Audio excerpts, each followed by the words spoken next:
The Indian contract act, 1872।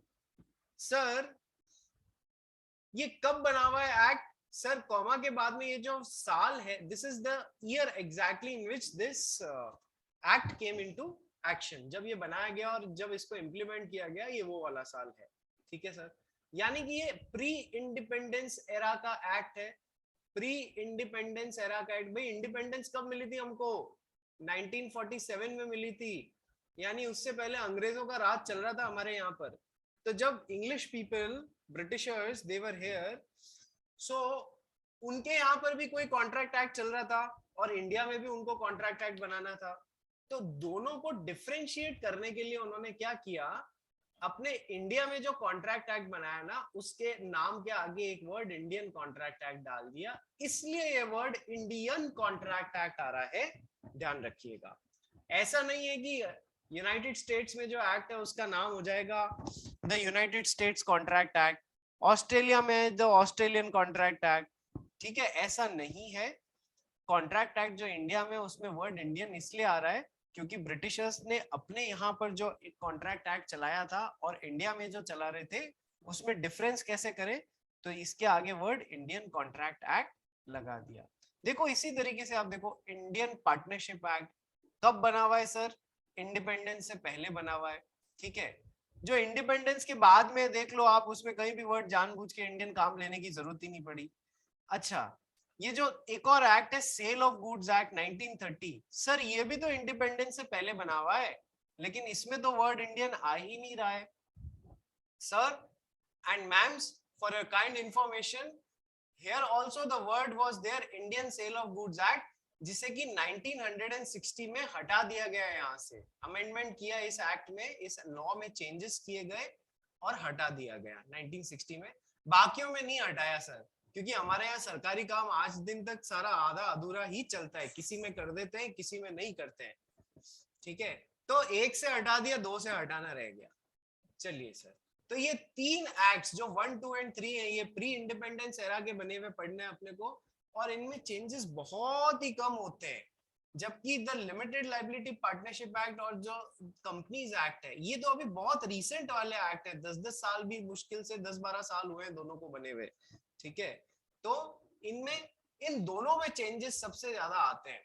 तो कभी हमको अपडेट भी होना पड़ेगा ना चेंजेस को लेके, तो नीचे वाले दो एक्ट्स में ही चेंजेस आने की संभावना होती है, ऊपर वाले में बहुत नेग्लिजेंट सी संभावना होती है चेंजेस होने की।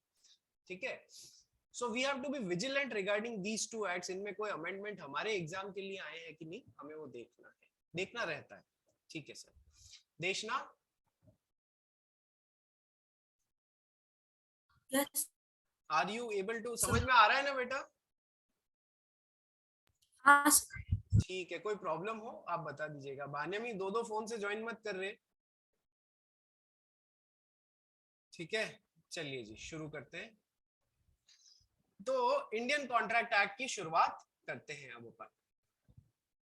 देखो सर, जो लोग नए हैं या जो मेरे से फर्स्ट टाइम पढ़ रहे हैं, ये सवाल उनके लिए है, क्या आपको ये वर्ड कॉन्ट्रैक्ट या फिर एग्रीमेंट एक जैसे ही लगते हैं, या इनका आप सोचते हो कि अलग अलग मीनिंग होगा? कि मैंने जमीन खरीदने और बेचने के लिए ईशा ने और देशना ने कॉन्ट्रैक्ट बनाया या एग्रीमेंट बनाया कि ईशा अपना फ्लैट देशना को बेचेगी, और देशना जो है बदले में, उस फ्लैट के बदले में ईशा को 3 करोड़ रुपीस देगी।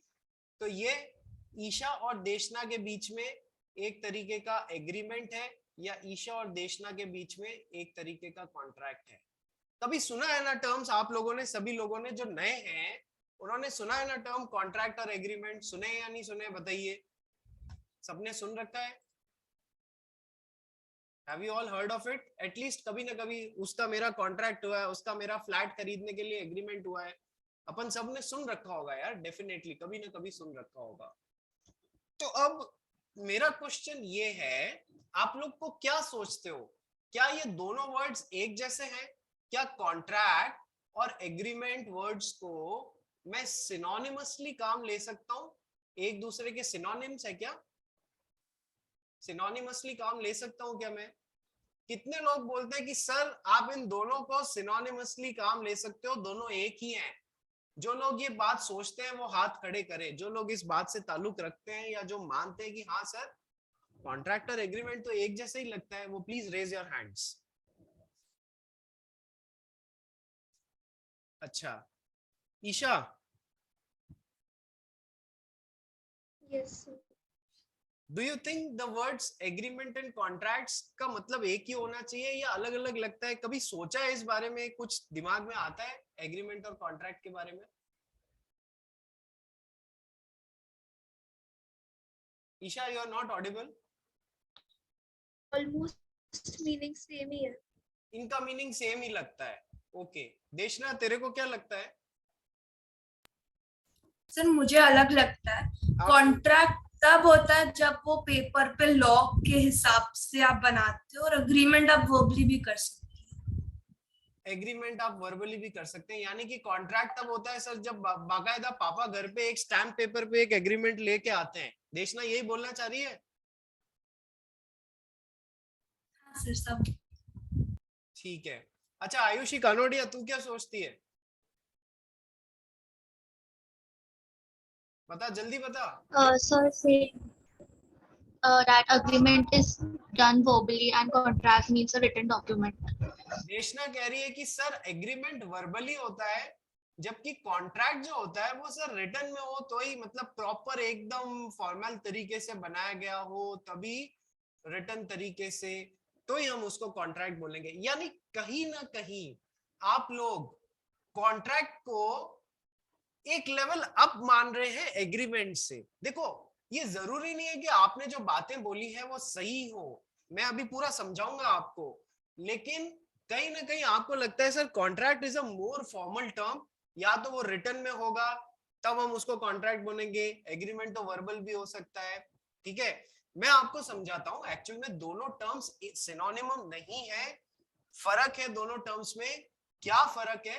लेट्स सी, बहुत ध्यान से समझना, ये बेसिक है इंडियन कॉन्ट्रैक्ट एक्ट का। या मार खा गए तो सब जगह मार खाओगे, पूरा कॉन्ट्रैक्ट एक्ट समझ में नहीं आएगा यदि ये आज का चीज मिस कर दिया तो।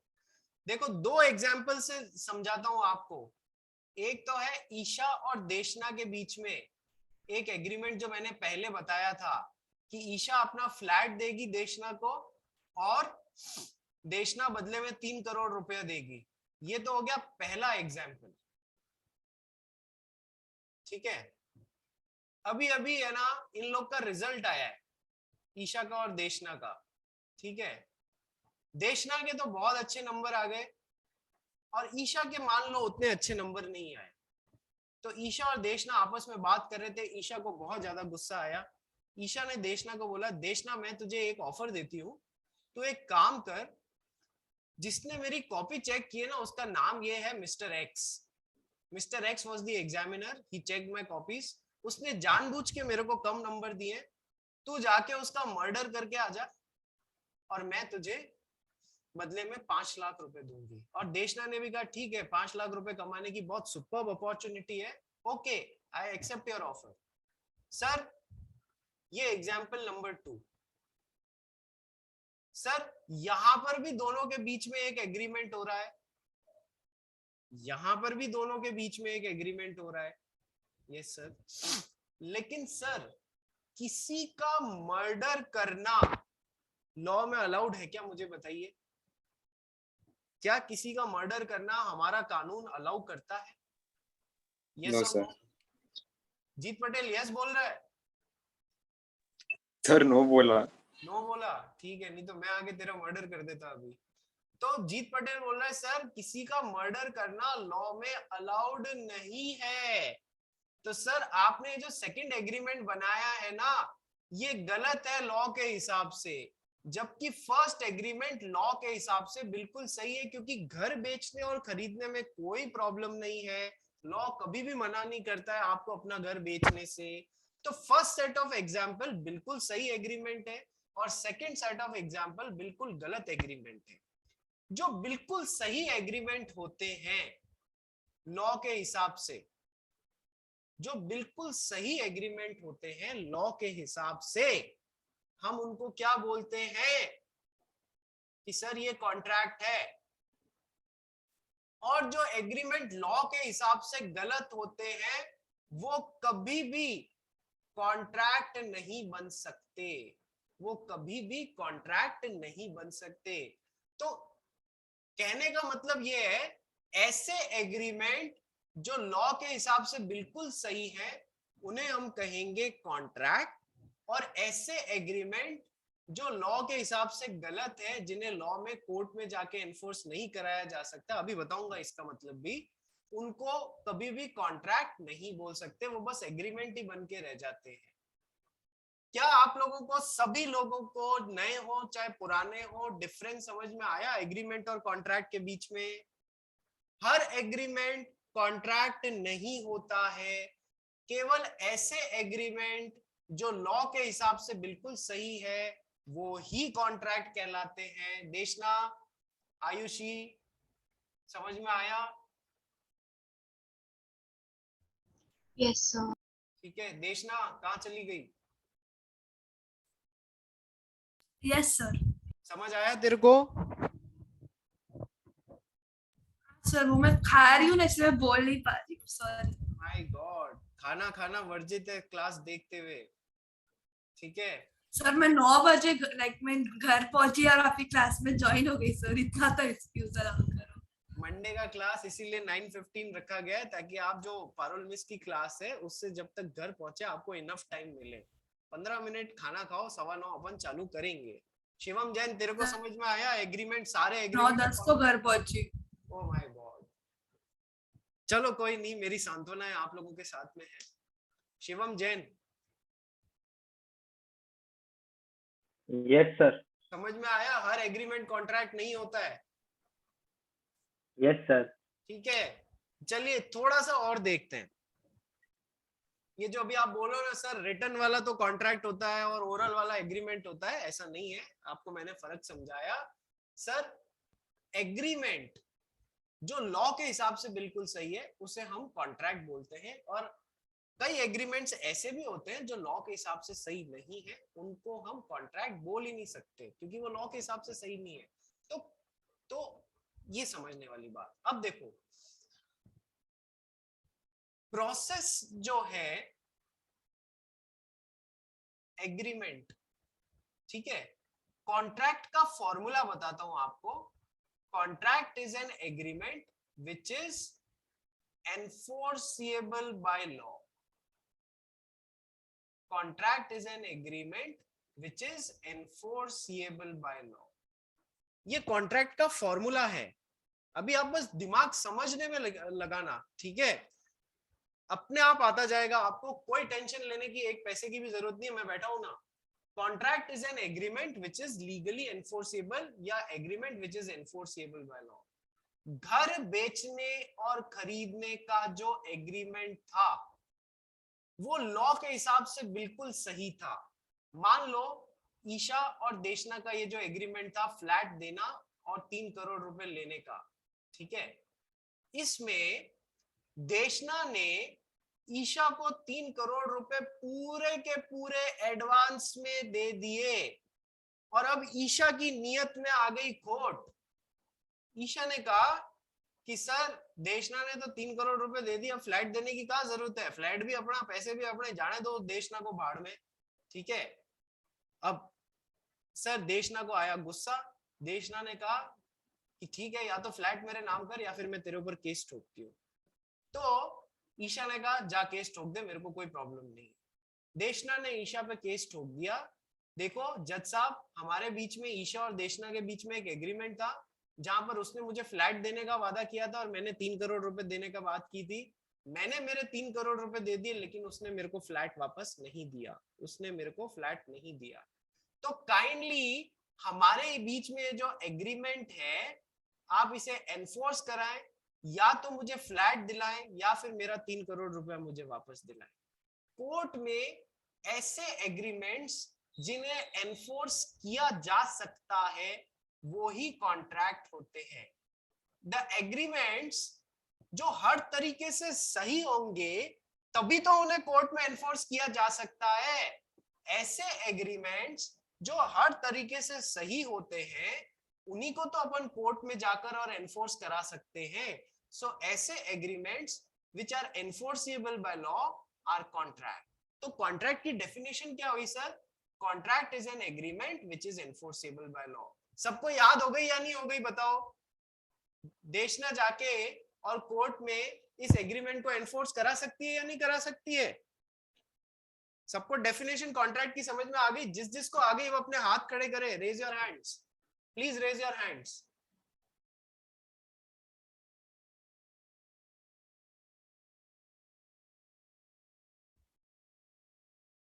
रिया आ गई रे? ठीक है, चलिए वंडरफुल. अब सेकंड एग्रीमेंट को देखो जो मैंने ईशा और देशना के बीच में बताया था ना. सेकंड एग्जांपल मर्डर करने वाला. तू किसी का मर्डर करके मुझको दे दे और मैं तेरे को 5 लाख रुपए दूंगी. ठीक है. अब देशना ने क्या किया? पैसा तो ले लिया 5 लाख रुपए, लेकिन मर्डर नहीं कर रही है. देशना अड़ गई. अरे काय का मर्डर करूं मैं नहीं करूंगी. रुपए भी ले लिए, मर्डर भी नहीं किया. तो अब एग्रीमेंट तो है सर.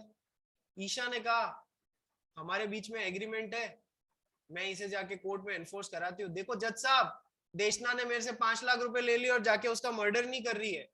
ठीक है.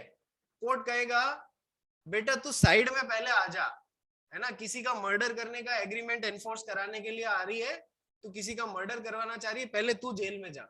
ठीक है. तो सर ये जो मर्डर करने वाला एग्रीमेंट है, क्या इसे जाके आप कोर्ट में एनफोर्स करा सकते हो यदि एक भी पार्टी नट रही है तो? नहीं सर, ये ऐसे एग्रीमेंट गलत है. ये कोर्ट में एनफोर्स नहीं कराए जा सकते क्योंकि लॉ के हिसाब से सही नहीं है. तो ये यहीं पर आके रुक जाएंगे मर्डर करने वाले एग्रीमेंट्स. इनमें कभी ये वाला पोर्शन आएगा ही नहीं, तो ये कभी कॉन्ट्रैक्ट बन ही नहीं सकते.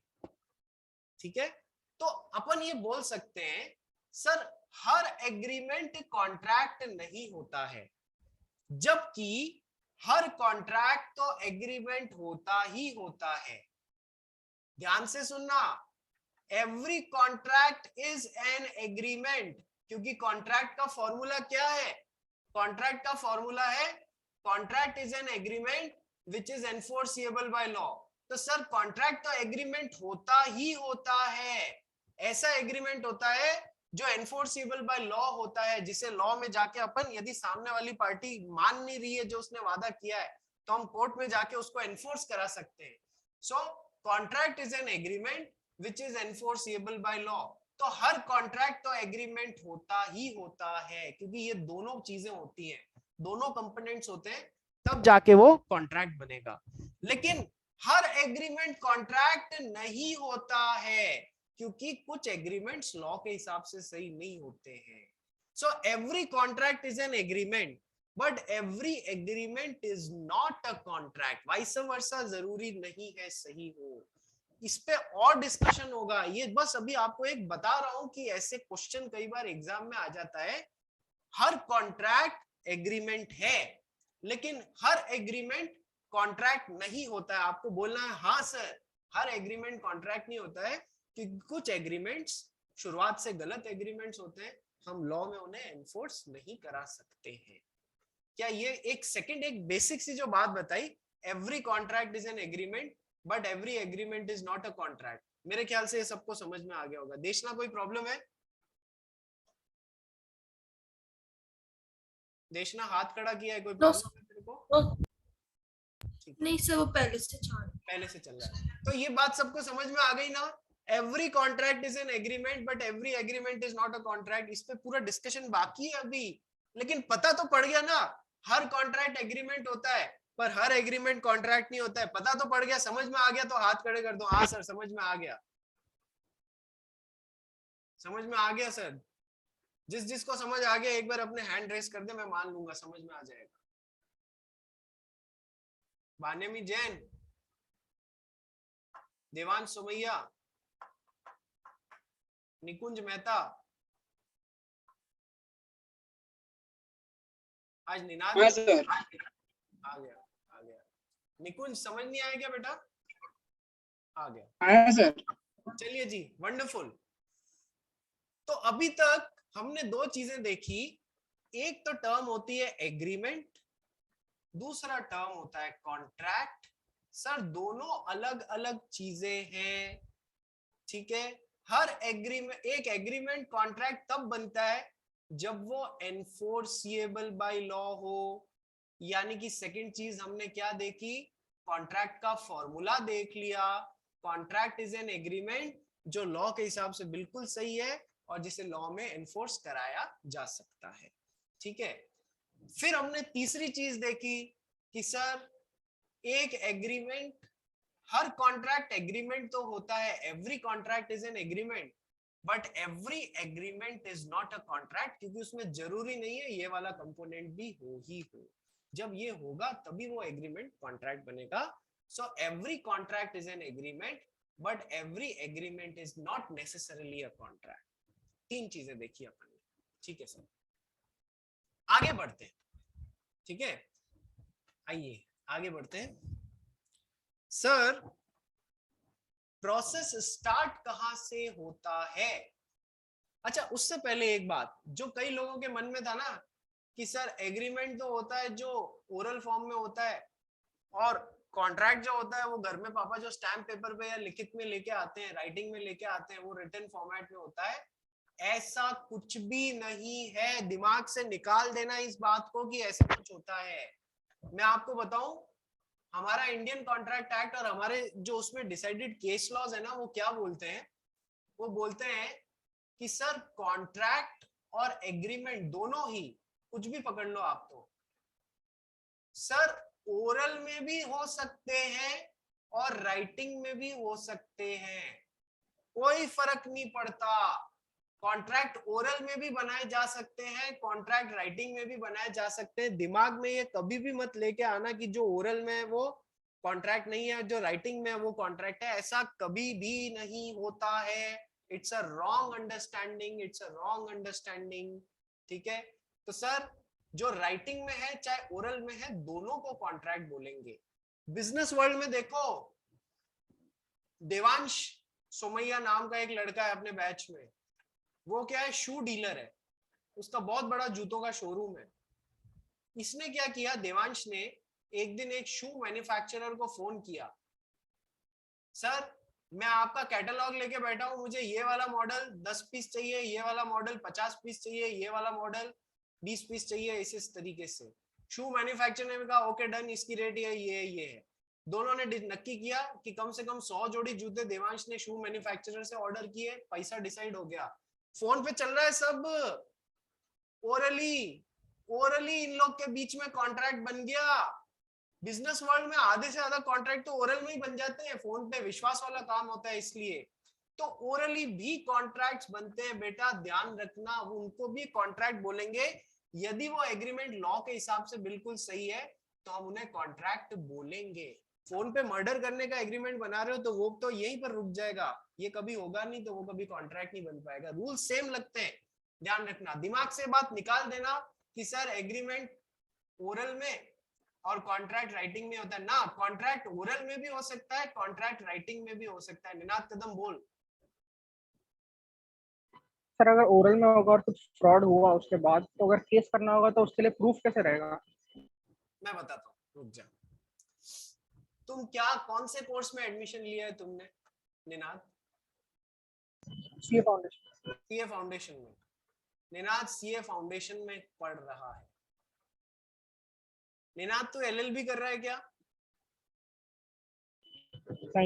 नहीं कर रहा है। तो ये जो तूने क्वेश्चन पूछा है ना, ये डेफिनेटली हर बैच में आता है कि सर यदि कल को कोई प्रॉब्लम हो गई कि शू मैन्युफैक्चरर ने कॉन्ट्रैक्ट पूरा नहीं किया और शूज यहाँ पर देवांश को दिए नहीं, तो देवांश क्या करेगा, क्योंकि रिटर्न में तो कुछ है नहीं, ओरली कॉन्ट्रैक्ट बना इनके बीच में। या देवांश ने यहाँ पर, देवांश ने शू मिलने के बाद में पैसा नहीं दिया, तो सर अब शू मैन्युफैक्चरर क्या करेगा, क्योंकि रिटर्न में तो कुछ है नहीं, कोर्ट में जाएंगे तो प्रूव कैसे होगा, प्रूव कैसे होगा का दर्द आ जाता है बच्चों के मन में। मेरा जवाब ये है, दो बातें बताना चाहता हूं आपको। पहली बात तो तुम सीए फाउंडेशन कर रहे हो, तुम एलएलबी नहीं कर रहे हो, समझना इस बात को। यदि तुम एलएलबी कर रहे होते तो मैं तुम्हें समझाता कि प्रूव करने के लिए तुमको क्या क्या करना पड़ेगा। तुमको केवल और केवल रूल्स ध्यान रखने, उनको अप्लाई करना है और अपने मार्क्स लेके आने हैं, पास होना है और सीए इंटर में जाना है। निनाद और सभी बच्चे पहली बात ये समझे, प्रूव करना का मतलब आप किस तरफ मुड़ रहे हो, लॉयर बनने की तरफ। एग्जाम में आपसे, फाउंडेशन के एग्जाम में कभी भी लॉयर वाले सवाल नहीं पूछेगा कि सर ओरली कॉन्ट्रैक्ट बना था, एक पार्टी नट गई कि कोई कॉन्ट्रैक्ट था, तो अब दूसरी वाली पार्टी प्रूव कैसे करेगा, ये कभी सवाल नहीं आने वाला है। वो आपसे सीधा पूछेंगे रूल क्या है, सिचुएशन ये है, रूल क्या है, उस हिसाब से क्या होगा, कॉन्ट्रैक्ट एनफोर्स होगा नहीं होगा, एक पार्टी दूसरी पार्टी से पैसे वसूल सकती है नहीं वसूल सकती है, डैमेजेस मांग सकती है, सब आपसे प्रूव करने वाले सवाल कभी एग्जाम में नहीं आएंगे। ये तो हो गई एक बात। दूसरी बात निनाद, चूंकि तूने क्वेश्चन पूछा है इसलिए मेरे को जवाब देना पड़ेगा। एक बात होती है सर्कमस्टेंशियल एविडेंसेस। सर्कमस्टेंशियल एविडेंसेस से प्रूव होगा कि कौन पार्टी सही बोल रही थी कौन गलत बोल रही थी। कैसे? मान लीजिए आजकल फोन में रिकॉर्डिंग की फैसिलिटी होती है या नहीं होती है, बता Ninad. Ninad, yes sir. Phone में रिकॉर्डिंग फैसिलिटी होती है ना? तो सर्कमस्टेंस से हमारे पास में एक एविडेंस क्रिएट हो गया जिसको हम कोर्ट में रिप्रेजेंट करके और अपने फेवर में डिसीजन ले सकते हैं। हुआ या नहीं हुआ बता। हुआ सर, पर हर टाइम रिकॉर्डिंग थोड़ी चालू होती है। और बता रहा हूँ हर टाइम मेरे को पता है, सारे बच्चे जो इतने सालों से पढ़ा रहा हूँ ये खुजली कोई ना कोई बैच में, हर बैच में एक मतलब आती है और आनी भी जरूरी है।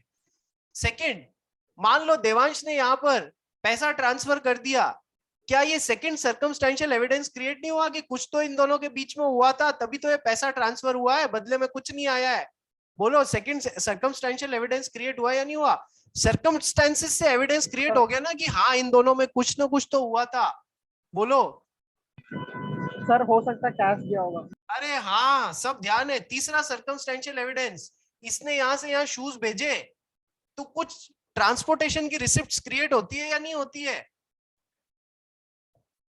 बोल, तीसरा सर्कमस्टेंस में से एविडेंस निकल के आ रहा है, बोल दे सर संभाल के नहीं रखी।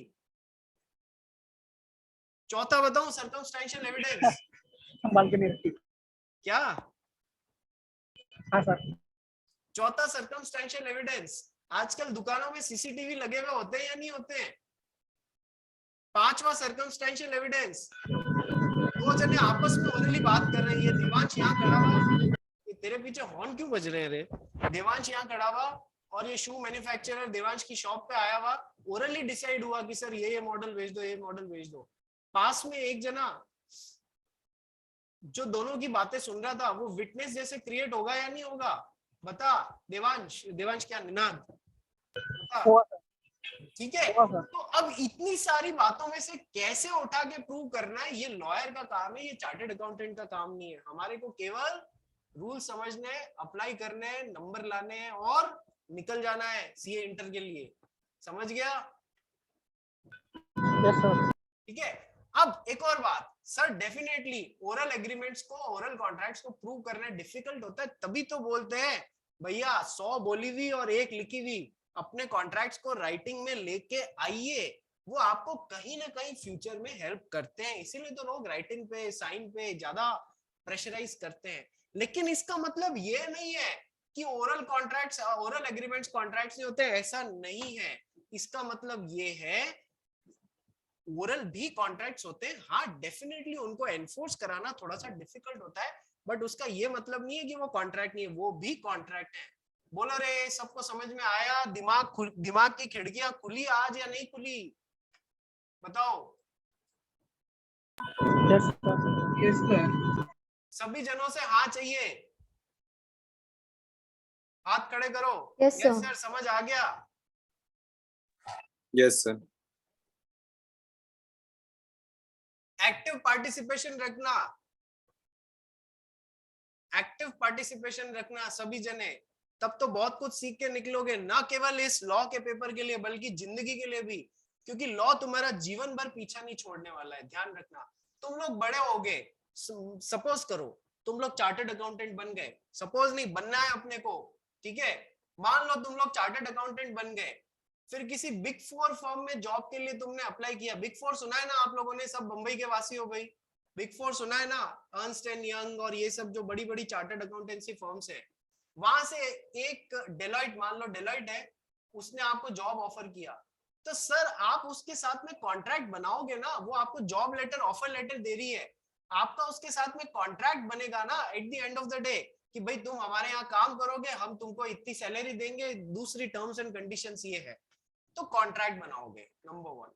नंबर 2, थोड़ा पैसा कमाया जॉब करने के बाद में, खुद का घर खरीदने की इच्छा है, तो मान लो हमारा निनाद है, उसको घर खरीदने की इच्छा हो गई, पैसा जोड़ लिया उसने, डाउन पेमेंट जितना, बाकी का लोन लेगा, ठीक है, तो बैंक से क्या करेगा रे, लोन लेने का कॉन्ट्रैक्ट बनाएगा, वेरी सिंपल। घर खरीदने वाले से क्या करेगा, निनाद और होम सेलर के बीच में कॉन्ट्रैक्ट होगा, ये इसको फ्लैट देगा, ये इसको 2 करोड़ रुपया देगा, ठीक है सर।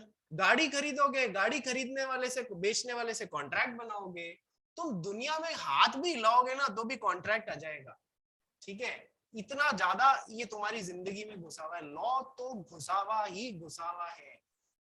हमारे भारत में ऐसा नहीं होता, लेकिन विदेशों में तो जब आप मैरिज करते हैं ना, तो मैरिज के टाइम भी कॉन्ट्रैक्ट बन जाता है कि हस्बैंड और वाइफ आपस में कुछ टर्म्स एंड कंडीशंस पे साइन करते हैं, ठीक है, तुम मेरे को हर महीने इतना रुपया दोगे, हम कुत्ता रख सकते हैं या नहीं रख सकते हैं, ठीक है, यदि हमें डिवोर्स हो रहा है तो तुम मुझे इतने रुपए एल्यूमनाई के तौर पे दोगे at the time of divorce, divorce के टाइम बच्चे मेरे पास में रहेंगे या तुम्हारे पास में रहेंगे या दोनों के पास में एक एक रहेगा, हर बात को लेके कॉन्ट्रैक्ट बना देते हैं लोग, ठीक है।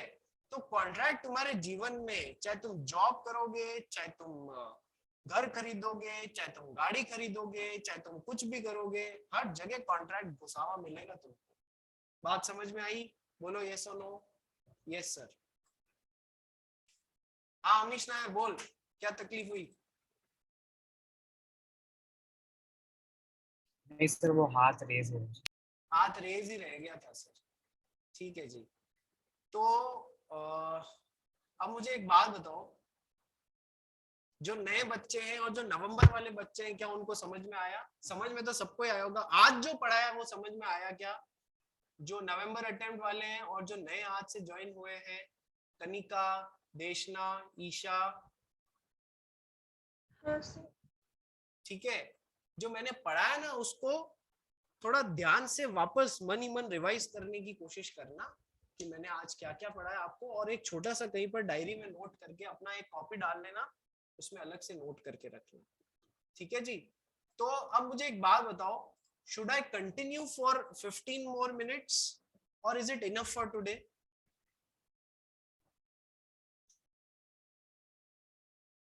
जल्दी बताओ।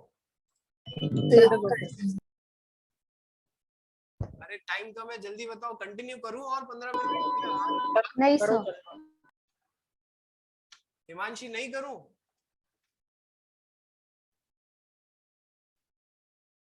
नहीं सर। चलिए कोई बात नहीं, कल से पूरा लूंगा भाई, कल से 9 बजे से 10 बजे है, कल से पूरी क्लास लूंगा, सब जने आना और बहुत मजा आएगा क्लास में, मेरी बात मान के चलना, बहुत एंजॉय करोगे तुम लोग। मर्डर करना है या नहीं करना है, घर खरीदना है या नहीं खरीदना है, बहुत एंजॉयमेंट होगा, बहुत अच्छा भी लगेगा और नंबर भी दबा के आएंगे इस वाले टॉपिक में। चलिए कल मिलते हैं अपन।